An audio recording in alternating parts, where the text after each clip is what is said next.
Ирэлхэх сайхан сэтгэлд бяцхан жаалууд. Бяцхан зүрхэндээ багтамгүй зориг гаргаж, турхан амиараа дэнчин 50 байж, хайртай хүмүүсийнхээ төдийгүй бусдын амийг аварсан жинхэнэ баатарлаг балчирхан жаалуудын тухай олон гайхалтай сайхан түүхүүд байдаг. 7 настай Алексис Гудинс. Детройтын Кэмблийн 1-р ангийн Алексис охиныг 30 настай ээжийнхээ амийг аврах даалгавартай сахиусан тэнгэр гэвэл завхина. Охины ээж Салатагийн шинэ амраг нь нэгэн өдөр яахаас ч буцахгүй аимшигтай царайтай тэдний дэрээд амраг бүсгүйгээ охинтойгоо хамт машиндаа сууж байхад нь буудан хөнөөхийг завджээ. Буун дуу хадаж эхний 2 сум ээжийнхэн толгой гарт зоогдоход Алексис охин гинэт жолоочийн суудлаар үсрэн гарч бяцхан биеэрээ ээжигээ хамгаалж нүд, эрүү, шанаа, хацар, цээж болон баруун гарандаа нийт 6 суманд сийчүүлсэн байна. Хамгийн гайхалтай нь охин амьд үлдэж чадсан бөгөөд Детройтын нэгэн эмнэлэгт хэвтэж эмчлүүлсэн байна. Түүний ээж нь бас л амьд сэрүүн үлджээ. Харин эх охин хоёрыг аимшигтай харгасаар хөнөөхийг завдсан нэрийг шоронд хорсон байна. Гайхамшиг л охиныг амьд үлдээсэн гэлтэй. 2 настай Изабель Киллинг. 2 настай жаахан охинд хийж чадах зүйл гэж юу байх вэ? Тэр тусмаа хүний амийг аварна гэдэг. Тэгвэл тэр үнэхээр ээжийнхээ аминд орсон ачтын юм байна. Изабель охины ээж Жона биений үүргэсний улмаас эмчийн бичиж өгсөн нэгэн хүчтэй эмийг уусныхаа дараа гинэт муудаж шоконд орж эхэлжээ.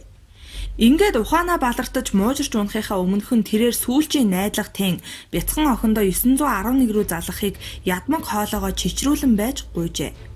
Харин Изабель охин ээжийнхээ хэлснээр 911 рүү залгаж нэр хаягаа зөв хэлээд ээжийнх нь би маш муу байгааг ойлгуулж дөнгөсөн байна. Түргэн тусламжийнх нь түүний дуудлагаар яг амжиж ирэн ээжийнх нь амийг аварч чаджээ. Охин зурагтаар хүүхдийн нэвтрүүлэг их үздэг байжээ. Хүүхдүүдэд 911 рүү хэрхэн залгаж тусламж дуудах тухай заасан хүүхдийн нэвтрүүлгийг Изабель маань яг тэр өдөр үзсэн байсан хожим тогтоогдсон байна. Зурагтаас ялгардаг хорт туяа нь эрүүл мэндэд муу бөгөөд зарим нэвтрүүлгүүд нь хүүхдийн хүмүүжилд муугар нөлөөлдөгч заримдаа аминд тулсан цагт тус болдог болохыг энэхүү жишээ харуулсан юм. 12 настай Камал Непали. Хэрсүү Петгэр жаал Камал нь 20 м гүн ангал руу унсан 2 настай охины амийг аварсан байна. Ямартай ч аврагчид түүнийг гаргаж ирэхээр 22 цаг зарцуулсан ч бүтлгүйтжээ. Харин Камалын ах Салуман түүнд өөрийнх нь дүү шиг жаахан охин нарийнхан хавцлын ёроолд унчхаад байгааг тайлбарлаж томчууд тэр охиныг гаргаж ирж чадахгүй байгааг учирлан хэлсэн байна. Ингээд Камал ахынхаа үгийг сайн ойлгоод охинд туслахыг зөвшөөрч олсоор бие ороолгон тас харанхуй гүн хавцал руу ганцаараа оржээ.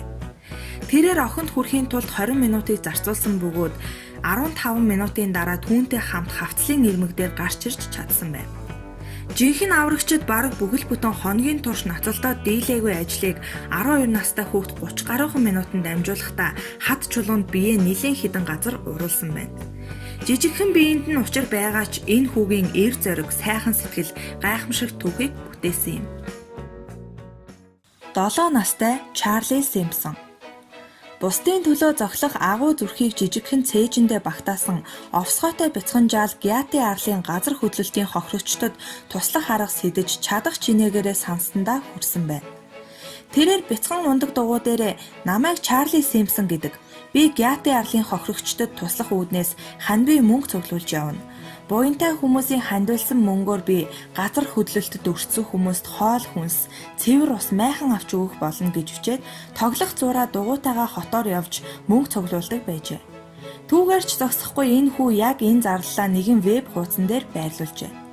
Ингээд анхандаа 500 фунт стерлинг цуглуулахаар төлөвлөд байсан хүүгийн санаа хотоор нэг төгж нийт 120 мянган фунт стерлинг түүний дансанд орсон байна. Ингээд хөөрхөн жаал цуглуулсан мөнгөө бүгдийг нь Гяти руу илгээжээ. 9 настай Натан Томсон. Гартаа хутга байранд дайрах улангасан хар тамхичнаас ээжигээ хамгаалж байхдаа бяцхан жаал хүү нүүрэндээ хүнд гэмтэл авсан юм. Учир нь түүний ээж Энийг нь алхаар завдаж байсан Хью Кларк хэмээх этгээдийн нуруунд дээр нь Натан Томсон хүү мордсон байна. Яахаас ч буцахгүй улаарсан алуурчин нуруунд дээр нь мотсон түүнийг түлхэн унгаад нүрийг нь хутгаар зүсэж айлгаж сүрдүүлсэн байна.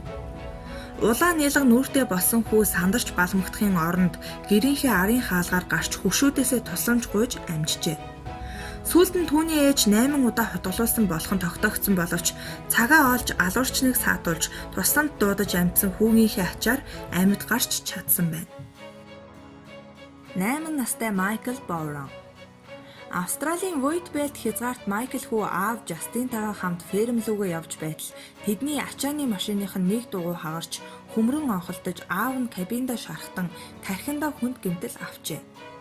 Машин нь хөмрөөд удаагүй байхад хүүгийн аав Жастин гинэт ухаан орж харуул нэг хөлн дарагдаад тусламж дуудахаас нааш гарч чадхааргүй болсноо мэдсэн байна. Түүний 12 настай хүү арын орон дээр амарч явсан болохоор эцгээсээ арай бага бэртэж машин доторх холбооны хэрэгсэлд хүрч чадхаар байлаа. Ойрын нэмлэг 50 км-т байгаа ч тэнд эмч байхгүй. Хамгийн ойрын эмч 200 км-ийн цаана. Ингээд хүү Майкл нь харин урд талын цонхоороо гарч аавынхаа хөлийг төмрөөр хөшиж гаргахаар оролцсон ч хүчрээгүй тул радио долгион ашиглан тусламж дуудахыг оролцсон ч өнөөхөн тэжээлээ салсан байсан тул бас л яаж чадхааргүй байжээ. Харин Майкл хүү эцгийнхээ заавраар нөөц батарейг нь олж аав нь түүнд ямар утсыг нь яаж холбохыг зааж өгснөөр сэргэлэн хүү амжилттай холбож тусламж дуудаж чадсан байна. Тэр үед машинаас шатхуун асгарч хизээгүй дэлбэрч магадгүй байсан ч азар тусламж амжиж ирсэн байна.